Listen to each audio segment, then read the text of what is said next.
Welcome students to physics mentor YouTube channel. Electrostatics के lecture number 15 के साथ मैं हूं मोहम्मद मुजम्मिल।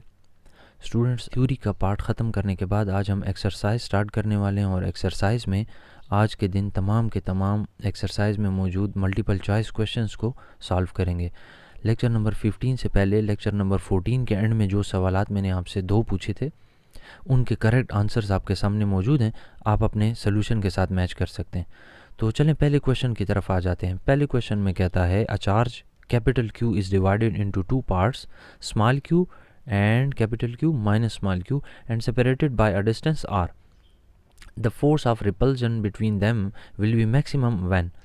स्टूडेंट, सवाल में कहता है कि एक ऑब्जेक्ट है जिसके ऊपर कैपिटल Q चार्ज है, उसको डिवाइड करना है, 2 हिस्सों में स्प्लिट करना है। अब स्प्लिट किस तरीके से करें? Q/2, Q/3, Q/4 और Q। इसका मतलब ये है कि अगर हम इसको 50-50 डिवाइड कर लें, 33-67 डिवाइड कर लें या 25-75 डिवाइड करें, किस सूरत में फोर्स ऑफ रिपल्जन मैक्सिमम होगी? तो इसका करेक्ट ऑप्शन जो है सी है। किस तरह वो देख लें। देखें, मैंने इनको स्प्लिट कर दिया। एक जैसा कि क्वेश्चन में कहा गया था Q स्मॉल q और दूसरा कैपिटल Q माइनस कर दें। तो जब आप इकट्ठा करेंगे तो -q + q दोबारा से आपको Q दे देगा। अच्छा, हमारे पहले चार्ज का नाम है स्मॉल q और दूसरे चार्ज का नाम होगा ये capital Q minus small q। Coulomb's law से आप अच्छी तरह वाकिफ़ हैं। मैंने कूलम्स लॉ में Q1 की जगह Q और Q2 की जगह capital Q minus small q put कर दिया, तो मेरे पास इक्वेशन नंबर 1 आ गई। अब जो ऑप्शंस A, B, C और D की शक्ल में आपके सामने दिए गए थे, देखें मैंने यहाँ उन सब को 1 बाय 1 पुट किया और मेरे पास ये आंसर्स आ रहे हैं। सबसे पहले स्मॉल q की जगह capital Q divided by 4 put करें तो मेरे पास ये आंसर आता है। 3/16 जो है उसको मैंने कैलकुलेटर से चेक किया तो 0.19 आ रहा है। अब आप नेक्स्ट ऑप्शन देखें, Q = capital Q divided by 3 put करें तो इक्वेशन नंबर 1 मुझे 2/9 के Q² दे रही है। इसी तरह Q = Q/2 पुट करें तो 1/4 के Q² और Q = Q पुट करें तो डायरेक्टली सिफर आ जाता है, क्योंकि स्मॉल q की जगह के अगर आप कैपिटल Q लगा दोगे तो capital Q minus capital Q 0 दे देगा। अब के Q² जो है वो इनमें कॉमन है, उससे फैसला नहीं हो सकता कि कौन सी फोर्स मैक्सिमम है। लेकिन अगर आप नोट करें तो यहाँ पर आंसर आ रहा है 0, यहाँ पर आंसर आ रहा है 0.19, 0.22 और 0.25। अब नज़र आ रहा है कि ये वाला ऑप्शन, ये वाला नंबर सबसे बड़ा है। ये कब हुआ था? जब हमने ऑप्शन सी में Q = कैपिटल Q/2 पुट किया था। तो उस लिहाज से हमारा ऑप्शन सी करेक्ट बनता है इस क्वेश्चन के अंदर। So force will be maximum when small q = capital Q divided by 2। ये इसका करेक्ट ऑप्शन बनता है। ठीक है। नेक्स्ट क्वेश्चन में कहता है 3 objects are brought close to each other 2 at a time. When A and B are brought together they attract, when B and C are brought together they repel each other. From this we conclude that। देखें, कहता है कि 3 objects हैं A, B and C। उनमें से कोई से दो को एट अ टाइम एक दूसरे के करीब लाया गया। पहले कहता है कि A और B को आपस में करीब लेकर आए तो वो एक दूसरे को अट्रैक्शन ऑफ़र कर रहे थे। फिर B और C को एक दूसरे के करीब लाए तो वो रिपल्जन ऑफ़र कर रहे थे। तो इससे हम क्या नतीजा निकाल सकते हैं? इसमें करेक्ट ऑप्शन बी होगा और उसकी वजह कुछ इस तरह से है। देखें, ए और बी को जब करीब लाए तो वो अट्रैक्शन अगर ऑफर कर रहे हैं, इसका मतलब है ए बी पर अपोजिट चार्ज है। तो मैंने एक को पॉजिटिव असाइन कर दिया, एक को नेगेटिव चार्ज असाइन कर दिया, क्योंकि opposite charges attract each other lecture number 1 में आपको बताया था। अच्छा, बी और सी को अकॉर्डिंग टू द स्टेटमेंट अगर करीब लाते हैं तो वो रिपल्जन ऑफर करते हैं। इसका मतलब हुआ जो चार्ज बी पर है वही चार्ज सी ऑब्जेक्ट के ऊपर भी है। ठीक है। तो अब ए और सी के बारे में आपसे पूछता है कि उनके ऊपर कैसा चार्ज होगा। तो आपको नज़र आ रहा होगा कि ए पर पॉजिटिव है, सी पर नेगेटिव है। So A and C poses charge of opposite sign. ठीक हो गया। नेक्स्ट में देखते हैं, object A has a charge of +2 microcoulomb and object B has a charge of +6 microcoulomb.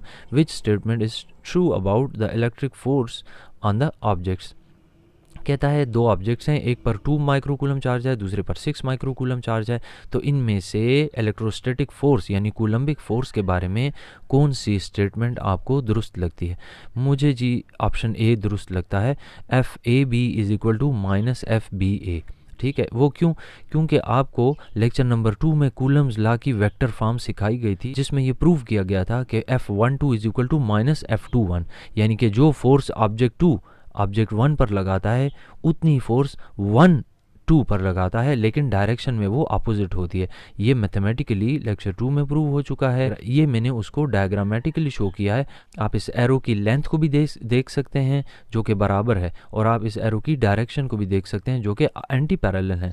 So F12 is equal to minus F21 या 1-2 के बजाय AB इस्तेमाल करें तो इस क्वेश्चन की स्टेटमेंट के मुताबिक ये ऑप्शन सही बनता है, FAB is equal to minus FBA, यानी option A. Next question, some charge is being given to a conductor then its potential is.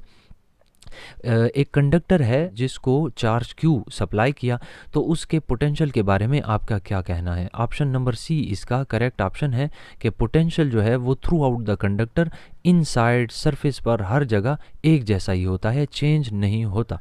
ये बात आपको गाज़िस लॉ के फर्स्ट एप्लीकेशन में सिखाई गई थी कि electric field inside a conductor हमेशा ज़ीरो होता है, और ये रिलेशनशिप भी electric field is negative gradient of potential proof किया जा चुका है। तो अगर इलेक्ट्रिक फील्ड इंटेंसिटी की वैल्यू मैं यहाँ 0 पुट करता हूँ तो डेल्टा आर भी दोनों तरफ मल्टीप्लाई होकर इस साइड पर 0 हो जाएगा। सो मेरे पास बचता है delta V is equal to 0।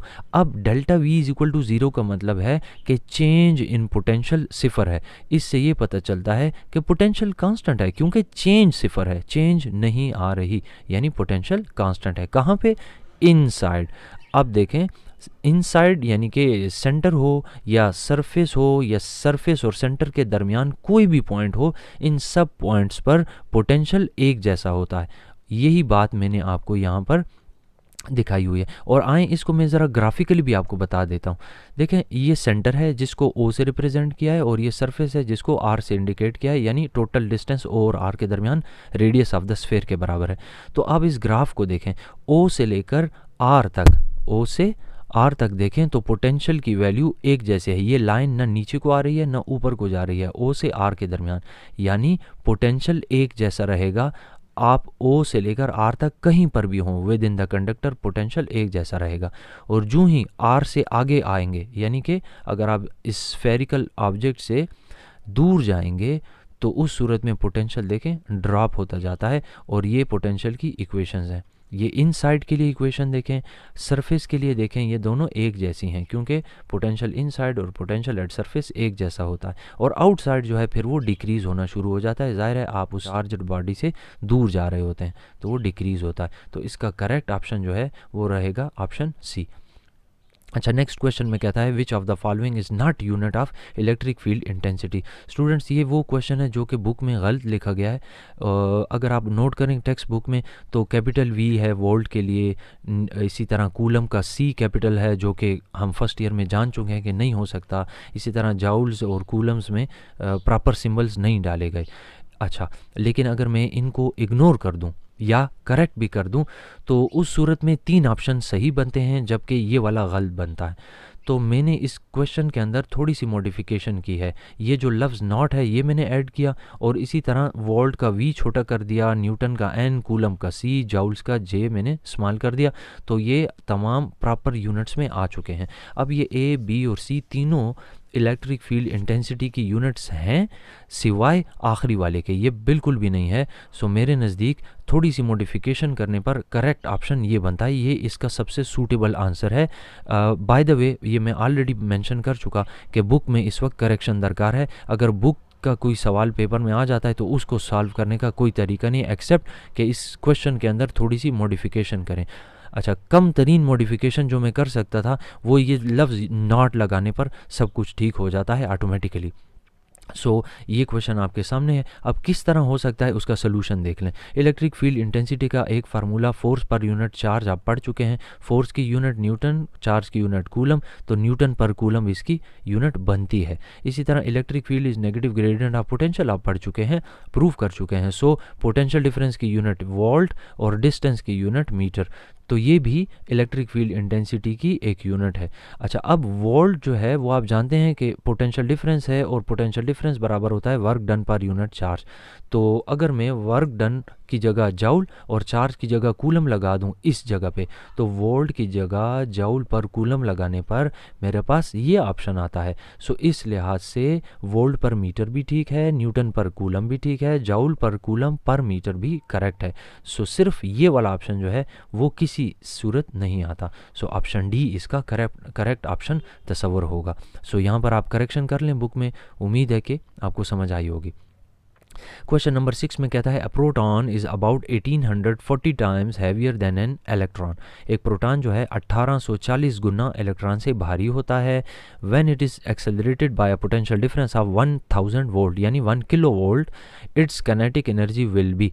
एक प्रोटॉन है, जब उसको 1000 वोल्ट के 1 किलो वोल्ट के पोटेंशियल डिफरेंस में रख दिया जाए तो वो कितनी काइनेटिक एनर्जी गेन करेगा। स्टूडेंट्स, पहला जुमला आपको कंफ्यूज करने के लिए दिया हुआ है ताकि आप कंफ्यूज हो जाएं, स्लिप हो जाएं। वो इस तरह के 1840 गुना भारी लिखा हुआ है, ये जुमला सुनते ही फ़ौरन जहन में आता है कि 1840 गुना काइनेटिक एनर्जी कम गेन करेगा।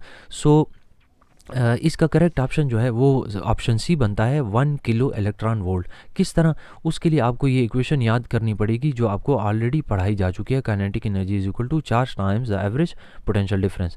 अब quantization of charge lecture number 1 में आप पढ़ चुके हैं। एन की वैल्यू 1 पुट करें क्योंकि एक प्रोटॉन की बात हुई है। क्यू की जगह 1e, पोटेंशियल डिफरेंस क्वेश्चन में गिवन है 1 किलो वोल्ट, तो 1 मल्टीप्लाइड बाय 1 और किलो इलेक्ट्रॉन वोल्ट अपनी जगह पे, तो इसका करेक्ट ऑप्शन बन गया ऑप्शन सी। ठीक है, यानी काइनेटिक एनर्जी जो है वो मास पे डिपेंड नहीं करती।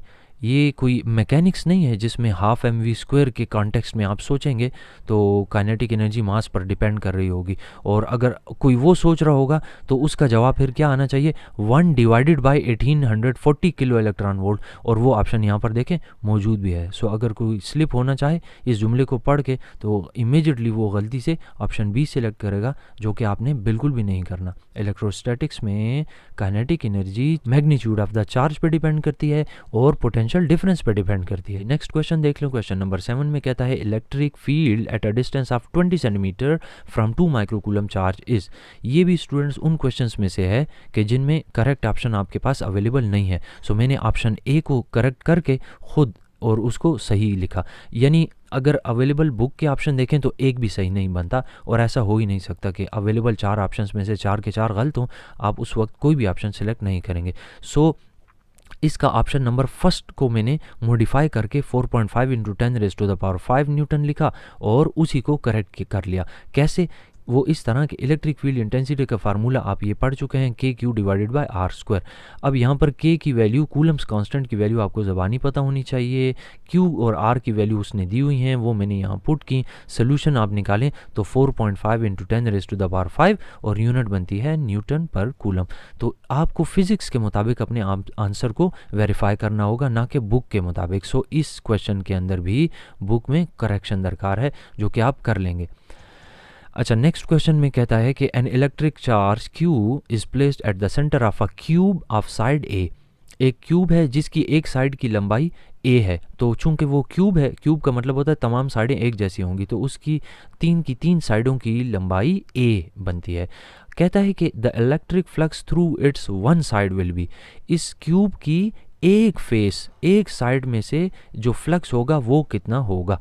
तो इसका करेक्ट ऑप्शन जो है ऑप्शन ए बनता है। वो इस तरह के, ये क्यूब आपके सामने है जिसके सेंटर में मैंने एक चार्ज रख दिया। अब इस क्यूब में से जो टोटल फ्लक्स निकलेगा उसकी गाजिस लॉ के मुताबिक वैल्यू होगी, मैथमेटिकल इक्वेशन होगी Q divided by epsilon not. अब ये क्यूब जो है इसके 6 फेसेस होते हैं, लेफ़्ट को देखें, राइट को देखें, ऊपर और नीचे देखें, पीछे को और आगे को देखें, तो टोटल 6 फेसेस बन गए। अब एक फेस जो है उसमें से फ्लक्स बराबर होगा total flux divided by 6। Total flux की value Q by epsilon naught जब मैं यहाँ पुट करता हूँ तो मेरे पास आ जाता है Q divided by 6 epsilon not. तो ये है मेरा करेक्ट ऑप्शन, ऑप्शन ए। अब आ जाता हूँ क्वेश्चन नंबर 9 की तरफ। क्वेश्चन नंबर 9 में कहता है the electric flux through a surface of a sphere due to charge Q placed at its centre depends upon. कहता है इलेक्ट्रिक फ्लक्स जो है एक चार्ज Q की वजह से एक स्फीयर के थ्रू किस चीज़ पर डिपेंड करता है?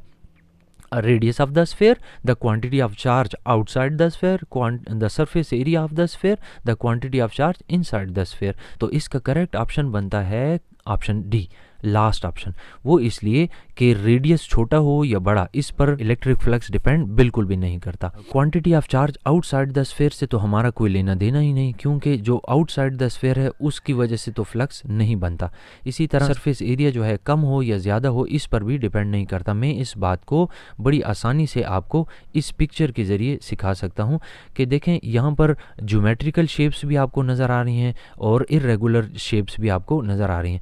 फ्लक्स के फार्मूले को गाजेस लॉ के मुताबिक देखें तो वो डिपेंड करता है चार्ज कितना है इनसाइड द स्फीयर और मीडियम कौन सा है। अब यहाँ पर मीडियम को तो 1 मिनट के लिए साइड पर कर दें, वैक्यूम कंसिडर कर लेते हैं। तो चार्ज के ऊपर सिर्फ डिपेंडेंसी है और वो कौन सा चार्ज है गाजेस लॉ में? Enclosed by the surface. चाहे स्फीयर हो छोटा या चाहे स्फीयर हो बड़ा, स्टार की शक्ल हो, स्क्वायर की शक्ल हो, रेक्टेंगल हो, एलिप्स हो या कोई इर्रेगुलर शेप हो, इनमें से किसी पर भी डिपेंड नहीं करता। लिहाजा हमारे पास करेक्ट ऑप्शन जो बनता है वो है quantity of charge inside the sphere. वो चार्ज जो कि इन सरफेसेस के अंदर होगा, इससे बाहर अगर कोई चार्ज पड़ा हुआ है तो उससे फ्लक्स का कोई लेना देना नहीं होता। ठीक है। अच्छा, नेक्स्ट क्वेश्चन में कहता है 1 microfarad capacitor of a TV is subjected to 4000 volts of potential difference, the energy stored in the capacitor is. देखें ये भी वो क्वेश्चन है कि जिसमें जाउल्स को स्मॉल जे से इंडिकेट किया है चारों ऑप्शंस में, आप उनको करेक्ट कर लेंगे। अच्छा, यहाँ पर आपको 1 माइक्रोफैरड तो कैपेसिटेंस की वैल्यू दी हुई है और इसी तरह पोटेंशियल डिफरेंस की वैल्यू दी हुई है। आपको एनर्जी स्टोर्ड मांगा है, तो एनर्जी स्टोर्ड के आपने 3 फार्मूले सीखे थे जिनमें से एक था हाफ CV²। तो यहाँ पर C की वैल्यू भी गिवन है, V की वैल्यू भी गिवन है। वैल्यूज पुट करने के बाद आपके पास आंसर आता है 8 जाउल्स। तो यही है आपका करेक्ट ऑप्शन। नेक्स्ट क्वेश्चन में आपसे कहता है कि ये गिवन फिगर जो है इसमें 3 माइक्रोफैरड वाले कैपेसिटर के ऊपर कितना चार्ज डिपॉजिट होगा, कितना चार्ज स्टोर होगा अगर ये तीनों कैपेसिटर्स 2, 3 एंड 6 माइक्रोफैरड वाले आपस में सीरीज़ में लगे हों और 10 वोल्ट बैटरी के साथ कनेक्टेड हों। अच्छा, मेरे नज़दीक इसका ऑप्शन सेकंड वाला बी ऑप्शन बनता है 10 माइक्रो कूलम। वो किस तरह? देखें जी, सबसे पहले तो आप इक्वेशन नंबर 1 को देख लें, Q is equal to CV capacitor and capacitance के टॉपिक में आपको बताई जा चुकी है। अब इस फिगर में ये तीनों देखें सीरीज़ में लगे हुए हैं। सीरीज़ में आप इनकी इक्विवेलेंट कैपेसिटेंस, टोटल कैपेसिटेंस निकाल लेंगे। उसका सबसे ईजीएस्ट मेथड जो है, शॉर्टकट मेथड, वो ये है। यहाँ पर C1, C2, C3 की वैल्यूज़ आपके पास पिक्चर में गिवन है, पुट कर लें, आपके पास आंसर आता है 1 माइक्रोफैरड। तो ये है इक्विवेलेंट कैपेसिटेंस। अब इक्विवेलेंट कैपेसिटेंस की वैल्यू इक्वेशन नंबर 1 में जब मैं पुट करता हूँ तो मेरे पास इक्वेशन 1 कुछ इस तरह से आती है, Q is equal to C की वैल्यू 1 माइक्रोफैरड और V की वैल्यू 10 वोल्ट जो कि फिगर में आपको नज़र आ रही है। तो 10 मल्टीप्लाइड बाय 1 से मेरे पास आ जाता है 10 माइक्रो कूलम। अब ये वो चार्ज है जो टोटल बैटरी से निकला। चूँकि हम जानते हैं कि सीरीज़ में Q1 बराबर होता है Q2, Q3 के, और वो जनरली Q के बराबर होता है। लिहाजा Q2 वो चार्ज है जो कैपेसिटर नंबर 2 यानी कि 3 माइक्रोफैरड वाले कैपेसिटर ने स्टोर किया था, तो उसकी वैल्यू होगी 10 माइक्रो कूलम, यानी जो टोटल चार्ज वही इसके अक्रॉस चार्ज होगा। सो करेक्ट ऑप्शन मेरा बनता है 10 माइक्रो कूलम। नेक्स्ट क्वेश्चन देखते हैं जिसमें कहता है 2 पैरेलल मेटल प्लेट्स हैं और उनके दरमियान 8 मीटर का फासला है। 2 parallel metal plates are a distance of 8 metre apart. Electric field between the plates is uniform directed towards the right side. Electric field जो है वो कांस्टेंट है, यूनिफॉर्म है और उसकी डायरेक्शन है राइट साइड की जानिब, तो वो मैंने पिक्चर में इंडिकेट की है। And has a magnitude of 4 newton per coulomb, और इस इलेक्ट्रिक फील्ड इंटेंसिटी की मैग्नीट्यूड की वैल्यू 4 न्यूटन पर कूलम दी हुई है। If an ion of charge 2E, एक आयन है जिसके ऊपर +2E चार्ज है, is released at rest, at the left hand plate. एक आयन है जिसके ऊपर चार्ज की वैल्यू +2e है और उसको लेफ्ट वाली प्लेट से रिलीज़ कर दिया जाए, what is the kinetic energy when it reaches the right hand plate. तो ये 8 मीटर का फासला तय करके राइट साइड वाली प्लेट तक जब पहुंचेगा इस इलेक्ट्रिक फील्ड में एक्सेलरेट होकर, तो बताएं कि इसकी काइनेटिक एनर्जी राइट साइड वाली प्लेट पर पहुंचकर कितनी होगी। तो इसका करेक्ट ऑप्शन है 64 इलेक्ट्रॉन वोल्ट। किस तरह? तो एक दफ़ा फिर kinetic energy is equal to charge times the potential difference है। पोटेंशियल डिफरेंस को हम माजी में V is equal to ED prove कर चुके हैं। सो इसकी जगह डेल्टा V की जगह ED पुट कर दिया जाएगा। Q की वैल्यू पुट की, इलेक्ट्रिक फील्ड इंटेंसिटी की वैल्यू पुट की, D की वैल्यू पुट की, कैलकुलेशन के बाद मेरे पास आता है 64 इलेक्ट्रॉन वोल्ट। ठीक है। अच्छा, लास्ट क्वेश्चन में कहता है the electric potential between 2 points A and B is delta V। The work done W by the field in moving a charge Q from A to B is। कहता है 2 points हैं electric field में और उनके दरमियान potential difference delta V के बराबर है। एक पॉइंट का नाम कह रहा है A है, दूसरे का नाम B कंसिडर कर लें। कहता है वर्क डन कितना होगा अगर इलेक्ट्रिक फील्ड वर्क करे। The work done W by the electric field. देखें बाय द फील्ड लिखा हुआ है, इसका मतलब है इलेक्ट्रिक फील्ड ने वर्क किया है। ठीक है, किस पर? On the charge Q। इस चार्ज पर कहाँ से कहाँ तक लाने में? A से B तक लाने में। तो इलेक्ट्रिक फील्ड जब वर्क करता है तो वो एक चार्ज पार्टिकल को in the direction of electric field move करता है, और जब कभी भी कोई charge particle in the direction of electric field move करेगा तो उसकी पोटेंशियल एनर्जी में डिक्रीज आएगा। Opposite to the electric field अगर कोई पॉजिटिव चार्ज पार्टिकल मूव करता है तो उसकी पोटेंशियल एनर्जी में इजाफा होता है, और वो इलेक्ट्रिक फील्ड नहीं करता, वो हमें अप्लाई करनी पड़ती है फोर्स, क्योंकि ऑटोमेटिकली इलेक्ट्रिक फील्ड के अपोजिट कोई भी पॉजिटिव चार्ज मूव नहीं करता। एनीवे इसका करेक्ट ऑप्शन जो है वो ऑप्शन ए बनता है। किस तरह? देखें, work done by the electric field जो है उससे आपके चार्ज पार्टिकल की पोटेंशियल एनर्जी डिक्रीज हुई है। तो मैं इसको इस तरह से इंडिकेट कर देता हूँ कि work done by the field is equal to decrease in potential energy. तो डिक्रीज को नेगेटिव साइन से इंडिकेट किया और पोटेंशियल एनर्जी और वर्क के जो यूजुअल सिंबल्स हैं वो इंडिकेट कर दिए। इसको इक्वेशन नंबर 1 कह दिया। अब आप जानते हैं पोटेंशियल डिफरेंस बराबर होता है potential energy per unit charge.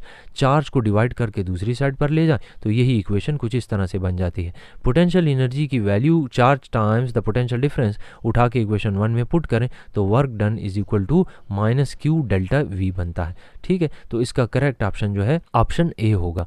तो स्टूडेंट्स इसके साथ ही लेक्चर नंबर 15 वाइंड अप होता है। मल्टीपल चॉइस मुझे उम्मीद है कि मैं आपको समझा पाया हूँगा। नेक्स्ट वीडियो शॉर्ट क्वेश्चंस की होगी, अगर आप देखना चाहें तो स्क्रीन पर आपके सामने आ रही होगी। लेक्चर नंबर 14 देखना चाहें तो वो भी स्क्रीन पर आपके सामने आ रहा होगा, आप उसे टच करके मेरी पिछली और नेक्स्ट वीडियो देख सकते हैं। तो मिलेंगे जी नेक्स्ट वीडियो में, तब तक के लिए मोहम्मद मुजम्मिल को फिज़िक्स मेंटोर से इजाज़त दें। अल्लाह हाफिज़।